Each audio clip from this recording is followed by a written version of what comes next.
It has been announced that Jung-Jae had joined the Star Wars universe in Disney's series The Acolyte. Hearing his name shouldn't surprise fans, especially those who've seen Squid Games. The Netflix thriller series gave him his breakthrough role worldwide last year, and it ended up becoming largely popular among audiences. So fans are very much excited to see him here. Let's look at what we know about this and the series itself. First off, Squid Game star Jung-Jae joins the Star Wars series The Acolyte. We know that Squid Game's lead actor Jung-Jae has been cast in Disney's Star Wars series The Acolyte. He will star along with a bunch of other actors and actresses, who were later confirmed as being part of the project. This includes Manny Jacinto from The Good Place, Amandla Stenberg from Bodies, Bodies, Bodies, and Jodie Turner-Smith from After Yang. This calls for a wonderful cast. So far, none of their roles have been disclosed. However, we think Jung-Jae will possibly play the leading character because he was the first one whose involvement was confirmed. What's more, Leslie Headland, a filmmaker known for her work on Russian Doll, will serve as the director, writer, executive producer, and showrunner of The Acolyte. This is really stacking up as one of the most anticipated projects coming to Disney+.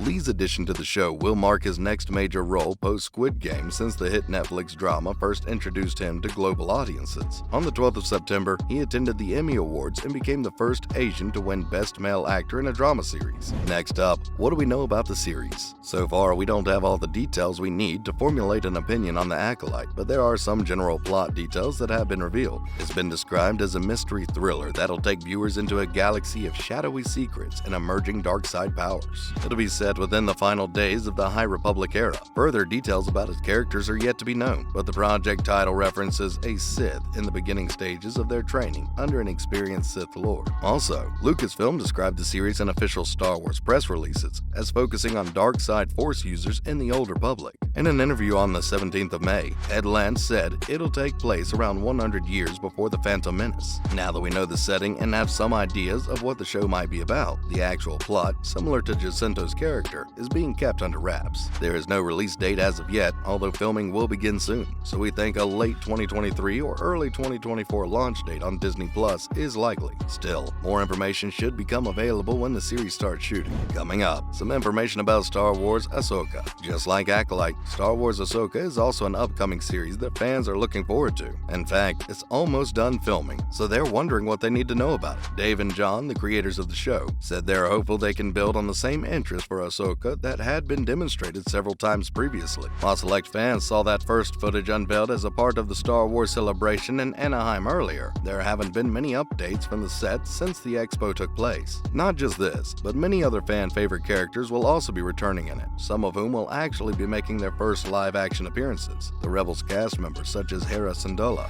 Young, and the droid Chopper are all set to appear in the first season, but what fans are most excited to see is Australian actor Natasha Liu Bordizzo appearing as Sabine Wren. She's described as a Mandalorian bounty hunter who helped the early rebellion fight against the Empire. Also, there'll definitely be some tension between Wren and Ahsoka in the show. Despite this, the actors seem to be having the best time working together on set. Speaking about this, Dawson mentioned that they both had their birthdays on this project, and it felt like they were having the best birthday present ever in real time. Now the question is, will she and Bordizzo get another great birthday present while shooting Season 2 of Star Wars Ahsoka? That'll happen if they decide to go ahead with it. Let's hope for the best and keep our fingers crossed. What's more, who's in the cast of Ahsoka? A bunch of cast announcements have also been made for this show. Previously, it was kept a secret when the team began production. It seems like Emin Esfandi is headed to a galaxy far, far away, having been confirmed to appear in the series. Esfandi, who fans may know from last year's Best Picture nominee King Richard, is set to play fan favorite Ezra Bridger. The character was first seen in Star Wars Rebels as a young, Force-sensitive orphan who eventually joined the Rebels. He even crossed paths with Lando Calrissian and received some first-hand lightsaber training from Ahsoka. Other cast members include Mary Elizabeth Winstead and Ivana Sakno in yet-to-be-revealed roles. Ray Stevenson, who fans may know from Vikings, is also set to play a villainous admiral, but this isn't the Grand Admiral Thrawn, who was voiced by Lars Mikkelsen in Star Wars Rebels. And now for some other related news. First off, an industry insider explains Disney's mismanagement of Star Wars. Recently, a Hollywood insider explained how Disney mismanaged Star Wars despite the success of the franchise's streaming series. Everyone's aware that George Lucas changed pop culture forever in 1977 with the release of Star Wars Episode IV: A New Hope, which began one of the largest media franchises of all time. Star Wars remained under his leadership until 2012, when the visionary filmmaker sold his production company, Lucasfilm, to the Walt Disney Company. Chosen by him, Indiana Jones producer Kathleen Kennedy now leads the Star Wars franchise as its president, beginning a new era of Star Wars. Disney's acquisition of the company actually brought several changes to the Star Wars universe, which received mixed responses from fans of the franchise. Its plan included a Star Wars sequel trilogy that began with Episode VII, The Force Awakens, in 2015 and would complete the Skywalker saga. The franchise also began the Star Wars story anthology film series, which consists of 2016's Rogue One and 2018's Solo. It has also released several streaming services on Disney+,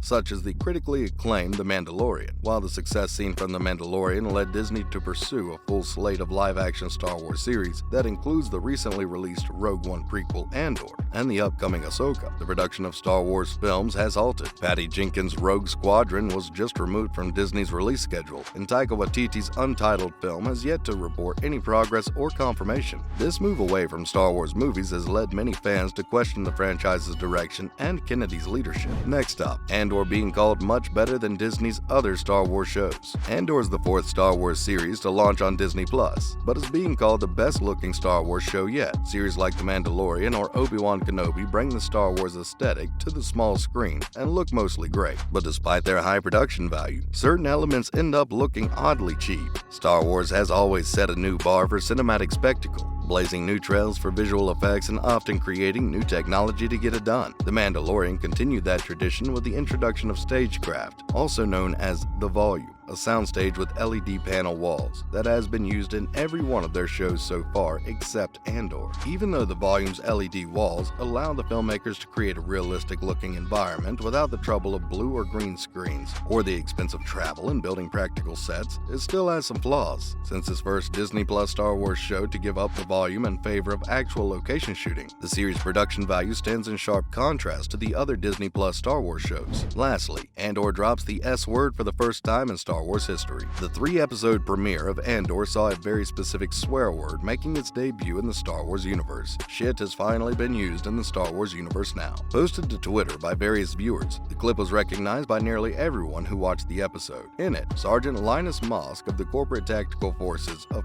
Preox Morlana is in pursuit of Cassian Andor, who happens to be the show's protagonist. The character, who is played by Alex Ferns, says the word out loud. This moment is quite noteworthy as, generally, Star Wars has avoided using real-world swear words. Instead, it substituted things such as poodoo for words like but apparently not anymore. The first 3 episodes of Andor are now available to stream on Disney+. The next episode will be directed by Susanna White from a script by Dan Gilroy. It's set to release on 28th September, with more episodes following on Wednesday. And that's a wrap for this video. Are you looking forward to seeing Jung-Jae in Star Wars The Acolyte? What else would you like to see in the show? Let us know in the comments below. Do give this video a thumbs up, subscribe to our channel, and hit the bell notification for similar videos. See you in the next one.